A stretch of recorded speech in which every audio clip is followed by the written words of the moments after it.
This is Ryan Elliott for Boxing Social in association with Bedford down here at Matchroom Fight Camp. Delighted to be joined by the juggernaut Joe Joyce. Joe, firstly, it's been a while. How are you? Yeah, I'm well, very well, thank you. Enjoying the night of boxing and action. Yeah, so good. Let's start with the boxing. I want to come on to your S-Jam stablemate Johnny Fisher first. We saw him back, very impressive stoppage win against Danny Whitaker earlier. Johnny, someone you know well, you've sparred with. How happy were you for him and for his performance as well? Yeah, happy for him and family, and yeah, it's really great to see him improving. Like with each fight he improves, and he's always thinking. He's very thoughtful, and thinking about different combinations and things that he should do, and he listens as well. And he's a great fighter, so great prospect there. Joe, you've got a wealth of experience, one of the best heavyweights in the world as well. From what you've seen in the ring with Johnny, how far do you think he can go? How much ability does he have? Yeah, I think he's got great ability, power, speed, and explosiveness. So yeah, he's got all the attributes and skills. So it's just that on him making the right progress in his career. He's got plenty of time. He hasn't had like an extensive amateur background as I have. So he'll have to he'll have a lot more fights in the long run. But each fight he'll learn something from and learn. So then when he gets to that level, then he can perform at that level. We do have one more heavyweight fight to come, but we've just seen an absolute war between Mark Bennett and Alan Babic. Unbelievable tear-up. Alan Babic got the stoppage and then proposed. Have you ever seen anything like that, Joe?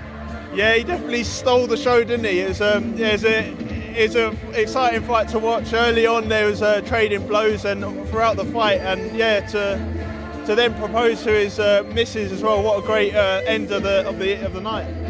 What was going through your head watching that fight? You're someone that everyone always says you have a very good chin. Mark Bennett took some serious licks and there showed some serious heart as well, as did Alan Babic. Unbelievable fight for the fans. Yeah, great fight, and it'd be good to watch back. And it's really good to see Babic perform after, especially sparring him, having him for the camp for Takam, and it was a good fight to watch. It's exciting, and tune into the next one. The question people always had with Alan Babic is the tank. Can he keep going and can he dig deep? You did 14 rounds, I think it was, with Alan Babic. Yeah. What's his work rate like in the gym? I heard it was a hell of a spar between you two.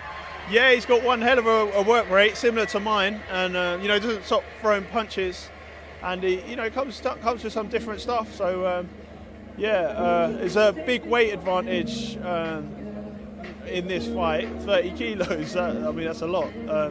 So I don't know. Maybe. I don't know. He could almost go lighter because there's plenty of heavy guys at this weight. But it's a great performance and all the best. Just a couple more from me, Joe. Let's talk about yourself. I haven't seen you since the Carlos Takam fight. I'm sure you watched it back since. How happy were you with your performance? Yeah, I was pretty happy. Obviously, I took some shots, but that's how I do in boxing. I mean, I was landing effectively, I felt, throughout the fight, and but I think like the crowd reacted to myself getting the shots a lot more, so it's made it a lot closer. But I felt pretty comfortable and happy, just taking my time and landing the shots. I'm working like methodically to get him out of there, but he gave me his best shot, and hit me with some bombs and tried to do what he could to beat me, but it wasn't enough, and had to stop him in the sixth. Now, Joe, once Alexander Usyk and Anthony Joshua have settled their score, Alexander Usyk is the current WBO mandatory. You will become then WBO mandatory.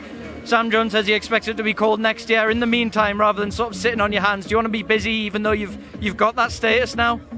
I don't mind. I quite like to stay active and see what fights are out there.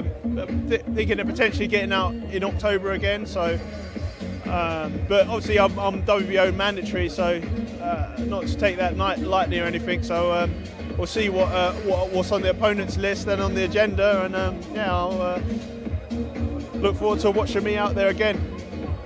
Now, Joe, you fought Alexander Usyk. Anthony Joshua is someone you know very well. Obviously, has all the belts right now. Who are you rooting for, and who do you think will win as well? Who am I rooting for? I'm not too bothered. Like I've fought Usyk before, I've fought Joshua before, and but obviously Joshua's a ex-GB teammate. So, but I think he'll probably do the business. I think he's too big and too strong for Usyk. But like, I'm not writing off Usyk because he's like so skilled and he's a great boxer too. Got respect for both of them, and you know, he could cause an upset. He's got potential to, or like nick the fight, and yeah, we'll see. Because he's been like working on his weight, so maybe his power might have, maybe that might be his tactic. So we'll have to see what happens. But I'm edging with Joshua, obviously. I appreciate it was quite a while ago, Joe, but when you were in the ring with Alexander-Usyk, is there anything in there that you only picked up on when you were in there with him that makes him so special? It's just like he was just levels above me, especially at that time, coming off a gold medal win at London, and yeah, he's such a skilled fighter. He had 350 amateur bouts or something like that, with like a high win ratio. So, and especially with you know, the trainer Golovkin. I mean, sorry, not Golovkin. Lomachenko. Yeah, Lomachenko is that, like the train. I forget what his name is. Is Lomachenko? Yeah, that's Lomachenko. No, his dad. Yeah. You know, the work he does with both of them is like unreal, because like, you know, they're doing clap hands down, press up, freaking whatever calculations, but it gets the job done. So it's exciting. Final one from me, Joe. We've seen the Team GB guys out there in Tokyo, a record post-war medal haul for the boxing guys and girls. I'm sure you're very proud of a lot of them, particularly Frazer Clarke, waited all that time and got his bronze medal. Just a word on the unbelievable achievements of the team over there. Yeah, I'd just like to take a big shout out to Team GB and the team, the coaches, and of course the boxers, the full team, and everyone's done so well. I think was it 6 medals so far? So congratulations to everyone, and yeah, especially Frazer Clarke. Like, he waited it out, and he medalled, which I'm so happy for him. And Galal's got the gold as well, so that's a lot more exciting news. And one more tomorrow, I think it is, isn't it? Yeah. Lauren Price. So that should be good. Yeah. Final word on Frazer Clarke. You know him in the ring and out the ring fairly well, Joe. It's fair to say. He is made no secret of the fact he'll turn professional after Tokyo. How good a pro will he make? And do you think he'll follow a similar path to yourself, turning over at 30 years old? Yeah, I think he'll be pretty similar, because he's had all that wealth of experience in the amateurs and also WSB. So he can like start off with a 6-rounder, 10-rounder. I mean, pretty easily, and like progress quite well. So yeah, I think he's a great prospect, and you know, he's coming through. He's hungry. He's been waiting so long. He's got his medal. He's right there now. So he's time to like make the change to professional, and then like, you know, start.